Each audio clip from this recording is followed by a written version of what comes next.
Bonjour, aujourd'hui nous sommes à Bruxelles, au Parlement européen, et j'ai l'honneur et le privilège d'avoir David Bouillon à mes côtés, docteur qui est très renommé ici en Belgique. Et je l'ai invité parce que j'aimerais avoir et connaître la situation en Belgique, son historique, pourquoi il est ici avec nous, pourquoi il va nous présenter sa société. Et je suis aussi heureuse de voir qu'il vient avec des témoignages. Comme vous le savez, moi j'en ai fait part souvent sur mes vidéos. Et aujourd'hui, ils sont là, ils existent, ils sont vrais. Et c'est important de les écouter parce que moi, je lis souvent des chiffres qu'ils sont rapportés par des rapports comme l'EMA ou en France, celui de la NSM. Mais là, vous allez les entendre en vrai et c'est très important de les écouter, de comprendre ce qui se passe parce qu'il y a une omerta autour des effets secondaires, autour des conséquences du vaccin contre la Covid. Et donc, je suis heureuse de les avoir ici et je vous remercie de votre attention. Cette émission va durer à peu près 1 heure et d'avance, écoutez-les. Merci. David Bouillon, bonjour. Je te laisse donc la parole. Virginie, merci en tout cas de nous recevoir au sein de ton lieu de travail. Voilà. Et c'est vraiment le label de notre association, puisque si tu ne vas pas à Lagardère ira à toi.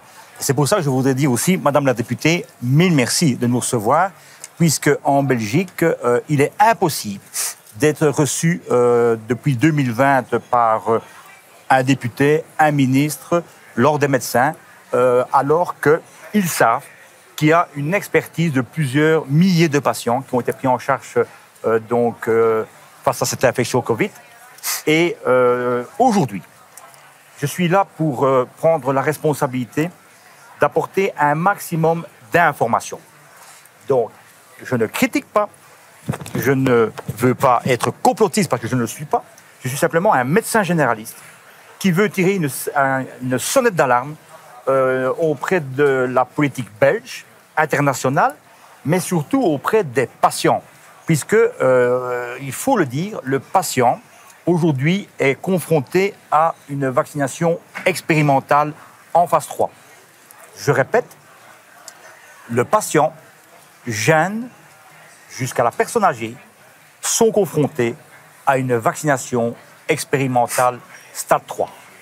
Comme l'ordre des médecins me le conseille, nous avons la liberté thérapeutique, oui, mais nous avons surtout le choix de prendre sa responsabilité et d'en assumer les conséquences, ce que je fais aujourd'hui. Et donc, une des fartes est ici, mais il y en a 50. Il y a 50 fartes à la maison. Ça veut dire que c'est une émission factuelle. Ce que je dis, je peux le prouver, je peux le démontrer devant n'importe qui, y compris en justice, puisque nous sommes dans des actions en justice également. Alors, on remonte donc au début. Il y a 4 phases dans ma vie professionnelle. La première phase, je ne m'y attarde pas, c'est 25 ans de médecine générale. 25 ans de médecine générale, examiner, prendre en charge des patients. On t'entend pas bien, pardonnez-moi, c'est pas que je veux le toucher comme ça, mais je leur mets bien son petit micro. Voilà. Donc, 25 ans de médecine générale, consultation, visite, qui est très simple. On répond au téléphone et on essaye donc d'aider, de comprendre, d'informer, de protéger, de défendre, parce qu'il y a de la maltraitance, et de soigner et sauver tout patient qui est en difficulté, qui est en souffrance, qui appelle à l'aide et qui a besoin d'un traitement, qui a besoin d'une aide médicale ou sociale ou humanitaire. Voilà le travail d'un médecin généraliste. La médecine générale, et c'est à eux aussi que je m'adresse, mes amis les généralistes, écoutez bien cette émission, elle est très importante parce que votre rôle est capital dans cette crise depuis 2020. Et donc après 25 ans, mon épouse, ma compagne, mon infirmière, mon amour, avons décidé ensemble d'aller plus loin, c'est-à-dire apporter des solutions par rapport à un terrain qui est en souffrance. Personnes âgées, personnes démunies, personnes sans abri, nous voyons cette horreur, c'est-à-dire les oubliés de la société, les personnes qui vivent dans le silence, qui vivent dans l'ombre et qu'on retrouve dévorées par des chiens, qu'on retrouve sans manger, sans chauffage, sans dignité. Et les solutions, elles ont été rapides, elles ont été efficaces, puisque tout patient qui n'a pas accès aux soins de santé ben, il faut un cabinet médical. Donc nous avons mis en route un centre médical avec donc plusieurs infirmières et plusieurs professionnels de la santé. Et puis on s'est rendu compte qu'il y avait des personnes qui ne savaient pas se déplacer. On a créé donc en 2018 le premier cabinet médical mobile de Belgique avec l'aide de la ministre de la Santé. Ah, ministre de la Santé, en 2018, elle entendait, pas en 2020. Et donc un cabinet médical mobile. On a créé un numéro de téléphone gratuit, le 0800 12 505, 505 SOS, toujours cette idée de répondre à une personne qui est en danger. Et nous avons le véhicule, nous avons le centre, nous avons le numéro de téléphone, nous avons le médecin qui décroche et il manquait le traitement. Et donc nous avons en 2017 mis en route une pharmacie solidaire, c'est-à-dire récupérer des médicaments non périmés qui étaient dans des blisters, qui étaient vérifiés par un pharmacien, qui était mon frère à l'époque. Malheureusement, il est décédé d'un drame familial, mais enfin, il est décédé. Mais en tout cas, on avait le pharmacien qui contrôlait les médicaments et qui pouvait être distribué à une personne qui était en danger, une pneumonie, une maladie cardiaque, une maladie dont il fallait un traitement en urgence, chose qu'il n'y a pas en Belgique, je le précise. Et on avait tout. Toute personne qui avait besoin donc d'une prise en charge médicale, sociale et humanitaire avait donc une équipe à sa disposition, qui est donc un centre médical, social, humanitaire, donc de 2016 à 2019. Je précise, ce qui est important pour l'expertise, que pendant cette période, nous avons été confrontés à des infections, infections virales, à des infections bactériennes. Nous avons rencontré des tuberculoses pulmonaires, des pneumonies, des méningites. Et donc, ça veut dire que quand la phase importante de cette Covid, mars 2020, est arrivée, tout était en place. Ça n'a pas fait peur du tout. On a eu peur à cause de la peur. C'est-à-dire que les médias, les autorités politiques ont fait peur à la population, et encore aujourd'hui. Et c'est pour ça que c'est le premier appel que je lance à tous, n'ayez pas peur de la Covid. Pourquoi? Parce que la Covid ne tue pas. Elle n'a jamais tué personne, cette infection virale. Qui est décédé de la Covid? Ce sont des personnes qui, malheureusement, n'avaient pas leur immunité pour combattre cette infection virale et qui avaient des symptômes qui se sont développés en complications. Et donc, le système immunitaire étant dépassé, eh bien, il y a eu des complications bactériennes, c'est-à-dire des complications liées à une bactérie. Qu'est-ce qu'on donne? Un antibiotique. La deuxième complication, c'était donc une infection thrombotique, c'est-à-dire que cette infection Covid provoque des lésions de thrombose dans l'appareil circulatoire, donc dans les artères, dans les veines. Et si on fait un diagnostic tardif, ben, ça peut donner des embolies, des AVC, des infarctus. Et sans traitement, ben, c'est l'hôpital ou la mort. Alors, dans notre protocole, puisque nous avons c'est pour ça que du coup, sans traitement, le Covid a tué. Exactement. La COVID donc quand tu dis que ça n'a pas tué, mais c'est pour ça que je rebondis, il y a quand même eu, à cause du fait qu'il n'y a pas eu de traitement, des gens sont morts à cause du Covid. Ils sont morts des complications, c'est ça que je voulais dire. On ne meurt pas du virus en lui-même. Les personnes sont décédées à cause des symptômes, à cause des complications, à cause des thromboses et à cause donc des infections bactériennes qui n'ont pas été soignées. Puisqu'on dit en grand, restez à la maison avec un Doliprane. Avec du Doliprane, avec du paracétamol. Alors évidemment, nous avons donc depuis plusieurs années un protocole, on va dire un protocole qui est tout à fait logique, qui est une stratégie donc de médecine générale. Ça veut dire que le patient, et ça c'est important, ça c'est très important ce que je vais vous dire, donc le patient qui est face à une infection virale, qui est à une infection, eh bien, il donne un coup de téléphone, on répond, on écoute ce qui se passe comme problème, on le reçoit. Et là, il faut une consultation en présentiel. Ça veut dire qu'il faut être examiné par un professionnel de la santé, par un médecin qui, 1, on interroge le patient, 2, on l'examine de manière complète, auscultation, la gorge, pour savoir où sont les infections possibles. Troisièmement, on peut faire un test antigénique pour voir si en quelques minutes on a affaire à cette infection Covid. Et surtout, ça c'est très important, c'est la prise de sang. Une prise de sang qu'on réalise donc dès les premiers symptômes permet aux médecins d'apprécier l'urgence, l'importance du diagnostic et du traitement. Alors évidemment, là, il y a les traitements classiques qui sont à notre disposition et qui le sont toujours. C'est-à-dire que s'il y a une infection avec de l'inflammation, avec de l'infection, il y a l'antibiotique. Un antibiotique dès les premiers symptômes pour justement empêcher que la complication bactérienne. Et là-dessus, il y a une liberté de prescription? Il y a une liberté absolue, à 100%. On ne te convoque pas parce que, par exemple, tu prescris de l'ivermectine? Non, l'ivermectine n'est pas un antibiotique. D'accord, ok. Bon, mais là-dessus, est-ce que tu peux, parce qu'en France, c'est... Oui, mais attends. Donc, pour que ça soit bien structuré, il y a l'antibiotique. S'il y a trop d'inflammation, s'il y a une inflammation qui est pathologique, alors nous avons des anti-inflammatoires, nous avons de la cortisone et on peut aller jusqu'à même de l'oxygène à domicile. D'accord.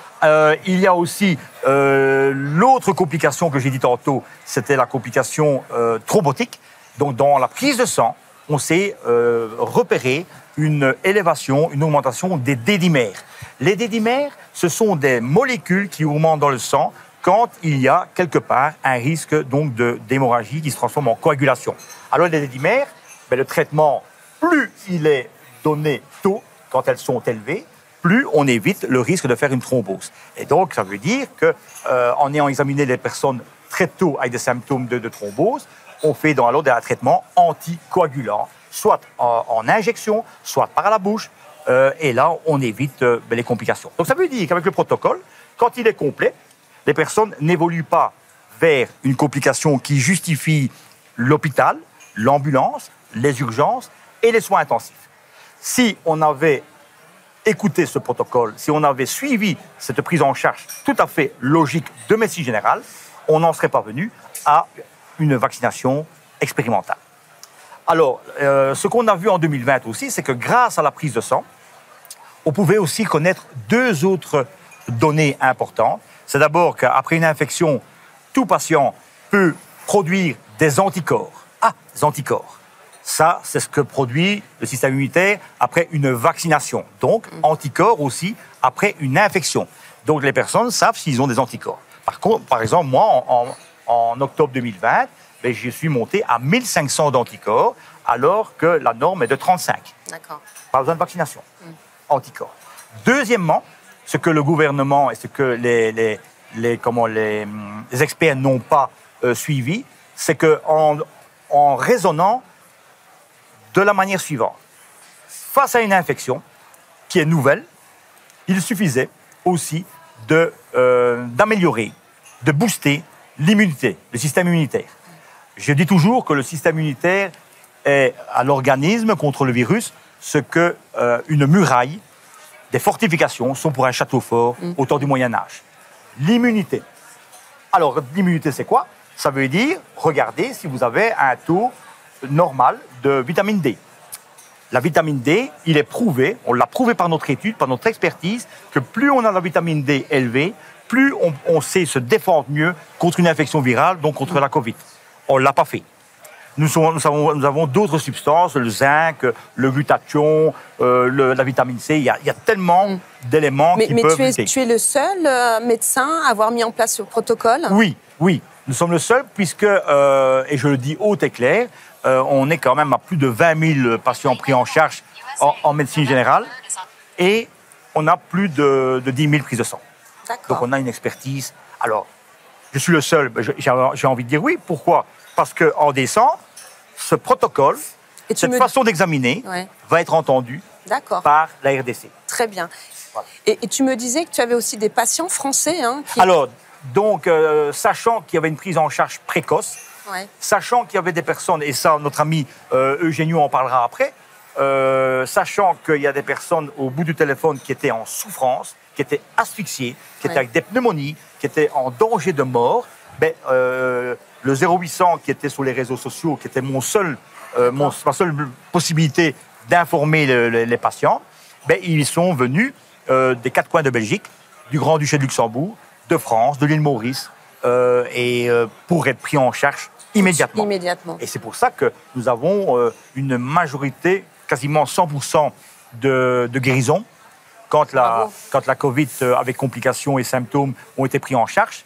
Évidemment, malheureusement, des personnes sont arrivées trop tard parce que ça, il faut le dire, quand vous avez des symptômes, je dis bien, quand vous avez des symptômes, cela veut dire que vous avez dans votre corps le virus déjà 5 à 10 jours en arrière. Il y a cette fameuse période d'incubation. Ouais. J'ai le Covid, j'ai le virus qui rentre en moi aujourd'hui, je risque d'avoir les symptômes dans 10 jours. Dans 10 jours. Et plus on vous dit d'attendre encore 10 jours, ça veut dire que des personnes sont sans traitement pendant 20 jours. Ce qui est beaucoup. Criminel. Ce qui est beaucoup. C'est vrai qu'en France, il n'y a pas eu de traitement mis en place, de traitement de prévention, ou même de traitement dès qu'il y avait la maladie. Moi, je l'ai eu, et effectivement, à part recevoir un message de la sécurité sociale, on a, et de moi-même aller à la pharmacie au Doliprane, il n'y a rien eu qui a été mis en place. Donc, je te remercie pour cet éclairage. Tu es venu donc avec différentes personnes. Tu vas nous les présenter? Mais je vais d'abord présenter Eugenio, parce qu'on va essayer d'être logique. Pourquoi? Parce que Eugenio est vraiment l'exemple type de la personne qui est venue loin de Glin, loin de Mons, parce qu'il habite Liège, à la région liégeoise, donc c'est quand même plus de 200 km aller-retour. Wow. Et il a eu le protocole complet là. Ça veut dire septicémie, donc une infection gravissime dans le sang. Il a eu un traitement à base d'oxygène. Il a eu des perfusions intraveineuses dans notre centre. Et il s'est déplacé plusieurs fois pour être sauvé. Mais monsieur, il va vous l'expliquer, il a plus de et il n'est pas vacciné. Hein. Ah non, c'est dans la période. C'est la logique que je viens de dire maintenant. C'est la logique de 2020. On ne parlait pas de vaccin. Et donc, c'est vraiment un patient Covid non vacciné. Voilà, c'est important de le rappeler. Voilà, Eugenio. Eugenio va s'exprimer en italien et on fera un petit résumé. Buongiorno a tutti, sono contento di poter informare quello che mi è successo. Donc Eugenio est content d'ici. Je vais peut-être traduire vite fait. Donc Eugenio est content d'être ici et de partager avec nous son témoignage. Grazie. Partendo dal fatto che non ero vaccinato. Okay, donc vous avez compris. Al momento in cui mi sono sentito male, ultima settimana di novembre. Est-ce que vous voulez que je traduise en même temps? Donc, du moment où s'est senti mal à la fin de la dernière semaine de novembre. Abbiamo preso contatti con David Bouillon e era un mercoledì e il lunedì successivo siamo andati da lui. Donc dès qu'il a pris contact avec David Bouillon le mercredi et le lundi d'après, il est allé voir donc le docteur Bouillon. Ok. E David ha preso tutti i parametri confermando che era un Covid. Donc David a pris tous les paramètres qui ont confirmé qu'il avait le Covid. E ha fatto subito una flebo di cortisone. Donc il a tout de suite fait une injection de cortisone. E subito dopo una di antibiotico. Et tout de suite après, encore une injection d'antibiotiques. Donc en réalité, c'est une perfusion. Perfusion. Avec dedans la cortisone et l'antibiotique dans la perfusion. E subito dopo, avevo anche la febbre. Et il avait aussi la fièvre. Subito dopo ha praticamente ha fatto la presa di sangue. Il a fait aussi une prise de sang. Per fare tutte le analisi ed è il risultato che avevo i D-dimer a 1400. Donc et tout de suite après, ils se sont rendus compte qu'il avait les D-dimer à 1400. Alors, normal, c'est 500. Et normal, c'est 500. E normale è 500. E così gentilmente ha ordinato una unità di ossigeno che mi è arrivata a casa. Alors, et tout de suite après, tu as commandé une analyse. Ah oui, oui. Donc donc, tout ça est basé sur une prise de sang où il y avait une infection extrêmement élevée, donc septicémie, voilà. Donc de l'infection vraiment dans tout son appareil sanguin. Voilà. Et on a commandé de l'oxygène à domicile. Voilà. C'est ça qui veut dire. E anche se io non avevo difficoltà respiratorie, ho usato l'ossigeno notte e giorno per 2 settimane. Donc même s'il n'avait pas eu besoin nécessairement d'avoir de l'oxygène, il l'a quand même utilisé nuit et jour.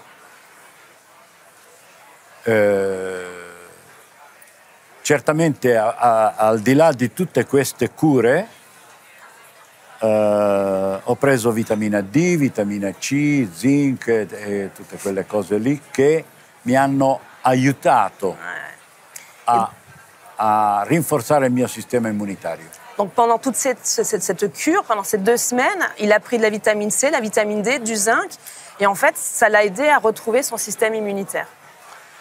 Ogni fine settimana andavo da David per fare la presa di sangue e vedere qual era il progresso. D'accord. Et à chaque fin de semaine, il allait voir David pour faire une prise de sang, pour voir la progression des résultats. L'amélioration. Avec le traitement des résultats. Exactement. Voilà. Alla terza settimana io stavo bene. Già era una settimana che non prendevo l'ossigeno, quindi stavo bene. Donc à la 3e semaine, il se sentait déjà bien. Il était même déjà à la fin de la 2e semaine, il se sentait bien, mais à la 3e, presque vous couriez, j'ai envie de dire. Ho dimenticato una cosa, che durante le prime 2 settimane ho fatto delle punture anticoagulanti. Ah ok. Il se rappelle que pendant les 2 premières semaines, il a fait des piqûres anticoagulantes. C'est ça. Mais c'est tout. Et c'est tout. Et après, il s'est marié et maintenant il est là. Donc voilà, ce témoignage prouve qu'effectivement, quand on prend tôt la maladie, Exactement. en 3 semaines, j'ai envie de dire même 2 settimane, era fini, c'était fini. Sì. Ma Et aujourd'hui, vous n'avez plus de séquelles? rien du tout. Donc, Pas de Covid long. pas de Covid long, No, c'est important ça aussi. Non ho mai avuto più problemi e sono fiero di aver conosciuto David Bouillon perché mi ha salvato la vita. Seriamente. Donc vous avez tous compris, il est heureux et parce qu'en fait, David lui a sauvé la vie. Et c'est une réussite. Et sérieusement, tout de suite mis en place ce protocole. Il lui a donc sauvé la vie et il est fier d'avoir, subi, exercé ce traitement finalement. Oui, parce qu'il ne faut pas oublier qu'il était en souffrance. Ouais. Il faisait quand même 200 km en n'étant pas bien. Donc il était vraiment en souffrance physique et morale. Parce que quand on est asphyxié, on voit la mort de près. Bien sûr. On voit la mort de près en étant asphyxié. Et quand on a un traitement qui s'améliore, c'est comme si derrière la montagne, il y avait la verdure, il y avait le bonheur, il y avait l'amour. Et c'est pour ça que quand on dit qu'il s'est marié, ça veut dire qu'on a un homme heureux. On a un homme heureux. E durante queste 3 settimane di malattia avevo mia moglie che anche lei aveva il Covid, ma in forma leggera. D'accord. Donc il dit que pendant ces 3 semaines où il était malade, même sa femme aussi avait le Covid, mais une forme légère. E così lei guidava la macchina e io stavo lì. Donc c'est elle qui conduisait la voiture et lui, il était là un peu fatigué. Et donc, il faisait tout le temps ces 200 km pour aller voir Monsieur David Bouillon. Alors, il y a quelque chose qui est important dans cette histoire, c'est qu'il n'y a pas de hasard. C'est-à-dire que l'épouse de notre amie, Anne-Marguerite, elle m'a beaucoup expliqué aussi, enseigné des notions que j'avais en minime, c'est-à-dire tout ce qui est naturopathie. Et donc, c'est vrai que grâce à Anne-Marguerite, tout ce qui est le magnésium, l'artémisia, tout ce qui peut apporter et booster l'immunité de manière naturelle, elle m'a guidé sur une voie qui a beaucoup aidé aussi d'autres patients. La médecine générale doit être la plus étendue possible. Exactement, il faut tout essayer. Exactement. Alors, merci Eugenio pour ce témoignage. Merci. Alors, je voudrais dire aussi, avant d'entamer ce chapitre vaccination qui est vraiment l'entrée dans le cauchemar par rapport à notre expertise, je voudrais quand même montrer ceci. C'est-à-dire que même en étant médecin généraliste, j'ai reçu un jour un coup de téléphone d'une famille dont le papa, 86 ans, allait mourir. Donc, c'était l'hôpital téléphone en disant, voilà, votre papa, il a la Covid, il a une pneumonie virale, il a 86 ans, il n'est pas vacciné, il va mourir. Ils m'ont téléphoné de manière tellement triste, tellement vraiment en souffrance. Je leur ai répondu aussi vite au téléphone la solution, encore une solution. J'ai dit, mais si c'est pour mourir à l'hôpital, autant mourir à la maison. Mais j'avais une idée. Et on a appelé une ambulance. L'ambulance et moi et donc mon amie infirmière, on a été aller chercher le patient à l'hôpital. Évidemment, à l'hôpital, 2 litres d'oxygène, pas d'antibiotiques et en train de mourir, il était tout gris. Donc à peine dans l'ambulance, je lui fais une prise de sang, je fais le protocole. En prise de sang, oxygène à 8 litres, antibiotiques en perfusion. Et ce monsieur de 86 ans, il est sorti d'un hôpital avec une infection bactérienne. C'est ce que je disais au début. Il avait la complication de cette Covid. Et donc, en mettant l'antibiotique, en mettant l'oxygène à 8 litres, des aérosols, de l'amour, parce qu'il revenait quand même en famille, ce monsieur qui était normalement, qui devait décéder en janvier 2022, est toujours vivant en octobre 2022. On l'a vu la dernière fois, j'ai eu l'honneur de le rencontrer à ta conférence. Et alors, la conclusion, Virginie, oui. Et c'est ça que nos auditeurs doivent comprendre, c'est qu'ici, il faut penser maintenant à la mémoire de toutes les personnes âgées qui sont décédées, qu'on a laissé mourir, qu'on a sacrifiées, pour ne pas avoir été pris en charge, pour ne pas avoir été soignés dans les EHPAD ou dans les maisons de repos en Belgique à partir de mars 2020 jusqu'à encore aujourd'hui. Ça veut dire que même âgé, on a le droit à la dignité, on a le droit à un traitement. Ouais. Et on meurt d'une Covid non soignée. On meurt d'une Covid non soignée, même en étant vacciné. Ouais. Et on va en rentrer dans le vif du sujet maintenant. Mais voilà, cette année 2020 a terminé avec tristesse parce qu'on a mis une vaccination expérimentale qui ne devait pas avoir lieu. Et d'ailleurs, j'avais fait une conférence de presse où le commissaire Corona de Belgique, M. Facon, s'il m'entend, il le sait, avait salué notre travail parce que j'avais même proposé qu'avec tous les anticorps qu'on aurait pu récolter pendant l'année 2020, ces anticorps naturels auraient pu, via la Croix-Rouge, être transfusés à des patients Covid qui n'avaient pas d'anticorps. C'était déjà un traitement avant une vaccination expérimentale. Ouais. Et on ne l'a pas appliqué. Juste pour rebondir, tu sais qu'en France, dans les EHPAD, en mars 2020, eux, ils ont soigné, j'ai envie de dire, c'est un terme, avec le Rivotril. Donc effectivement, certains aujourd'hui devraient se regarder dans une glace et se poser, se remémorer ce passage ignoble. Parce que ce n'est pas de l'euthanasie. Exactement. Et ils ont fait du tri aussi en France. Hein. Donc c'est vrai qu'on oublie, mais il faut rappeler cela qu'il y a eu quand même une période très noire dans la gestion humaine de certaines personnes. Donc je te remercie pour ce rappel. Et puis, il nous reste à peu près 10-15 minutes. Il faut laisser maintenant, je pense, donc, juste avant d'introduire nos deux amis, je voudrais quand même parler de ça. Donc, ça veut dire que le téléphone pleure. Le téléphone pleure des témoignages. Il nous reste 9 minutes. Voilà. Donc, oui, mais c'est important. Ça veut dire que vous qui êtes derrière l'écran, vous pouvez avoir un enfant qui peut décéder de cette vaccination expérimentale. Les témoignages sont là. Donc, écoutez bien ce qui va se dire maintenant. Donc, Marc... D'abord, la complication, l'effet indésirable d'une vaccination. Parce qu'après, oui, parce on finira avec Marc. Marc alors, bonjour à tous. Voilà, j'ai 52 ans. J'étais entrepreneur pendant 30 ans. Je ne suis pas anti-vax. Donc, j'ai fait la première injection Pfizer le 10 mai 2021. Dès le lendemain, j'ai commencé à avoir des picotements dans les mains, dans les pieds, une fatigue terrible. Et le 24 mai, j'ai subi un infarctus du myocarde qui a une origine thrombotique. Il faut savoir que j'avais un test cardiaque impeccable un an avant avec une aorte limite sup. Et que donc ils m'ont récupéré. Dès le lendemain, ils m'ont demandé d'être dans une étude, comme par hasard.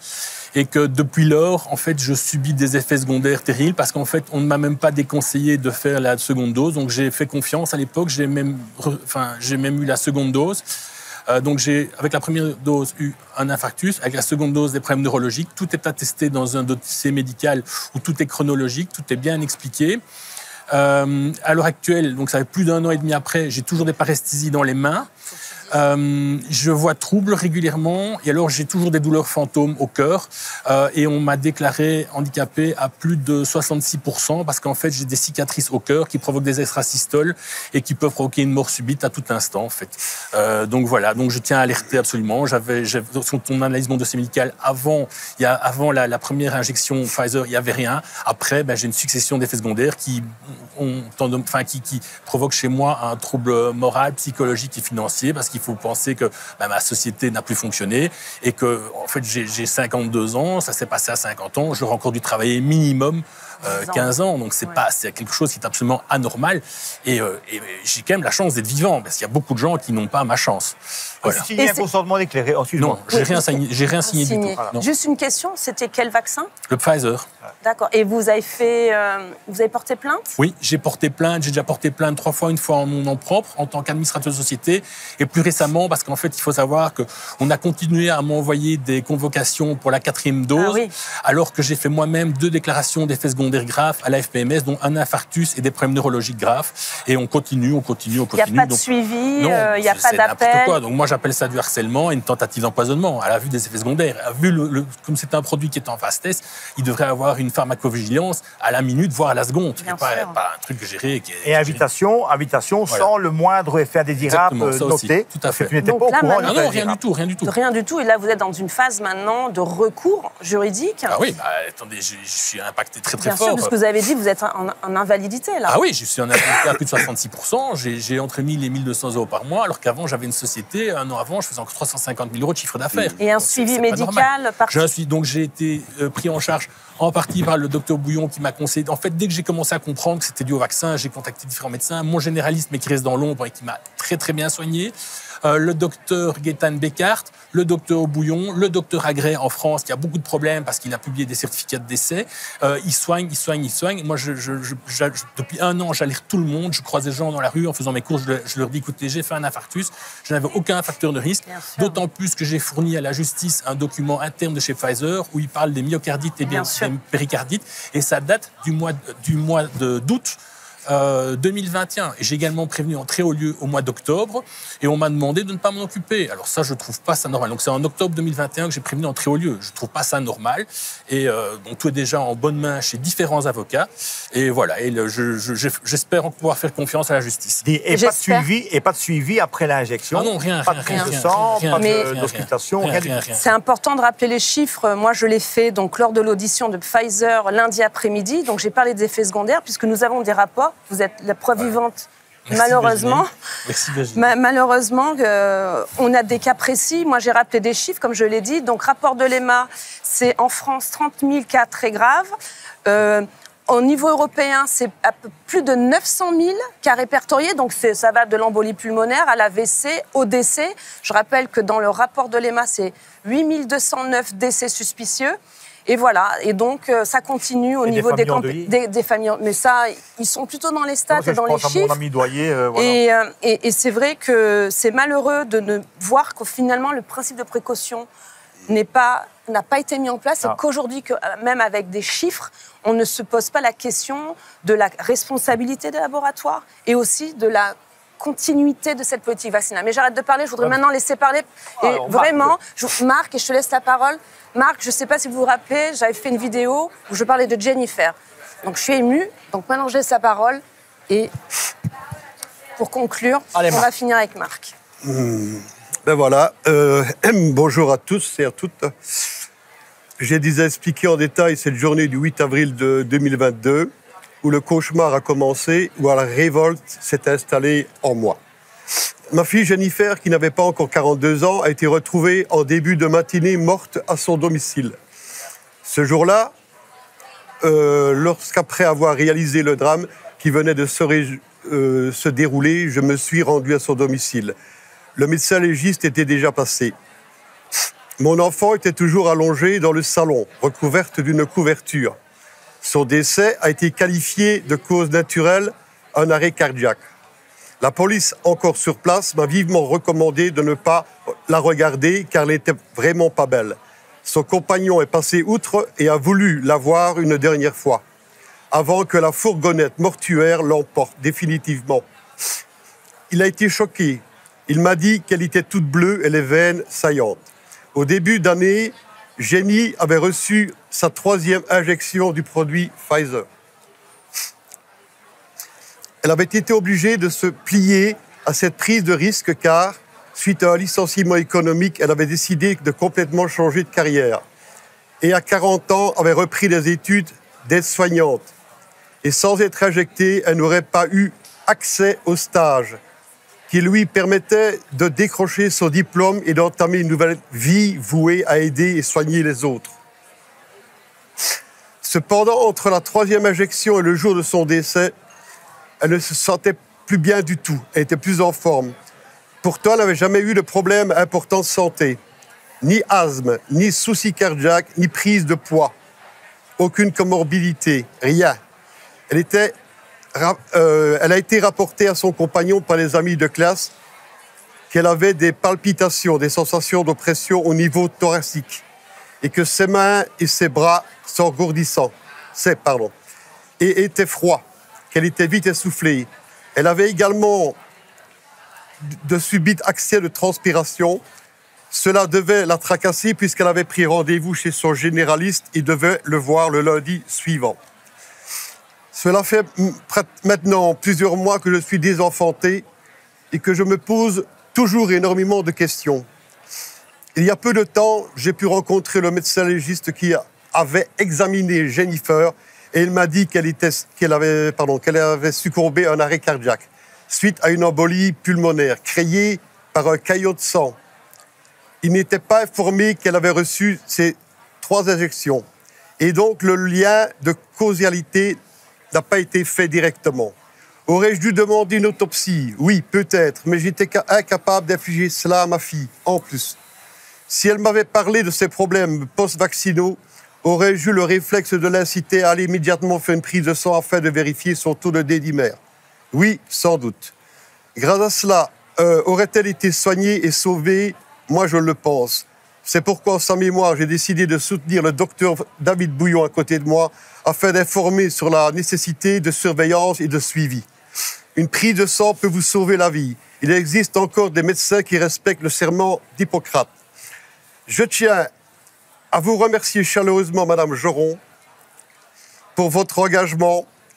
Vous faites honneur au travail de député représentant le peuple. Merci. Merci. Merci à vous. Je crois qu'on n'a plus trop le temps. Moi, à chaque fois, voilà. Je vais laisser la parole à David. Oui. Et je vous remercie de votre attention. Mille merci. On pourrait parler des heures. On Oui. est limité par le temps. C'est un sujet important. Aujourd'hui, beaucoup vivent cette même situation. Sachez qu'il y a... Voilà, on est là, il y a des solutions. Et puis surtout, il faut continuer à parler, à partager. S'il vous plaît, regardez-vous dans la glace tous les matins et dites que vous devez être bien informé avant d'avoir une vaccination expérimentale. On doit faire une prise de sang, il doit y avoir un suivi et connaître l'ensemble des effets indésirables. Ça peut arriver à vous, à vos enfants et à vos aînés. Merci. Merci. Merci à tous. Merci encore. Merci.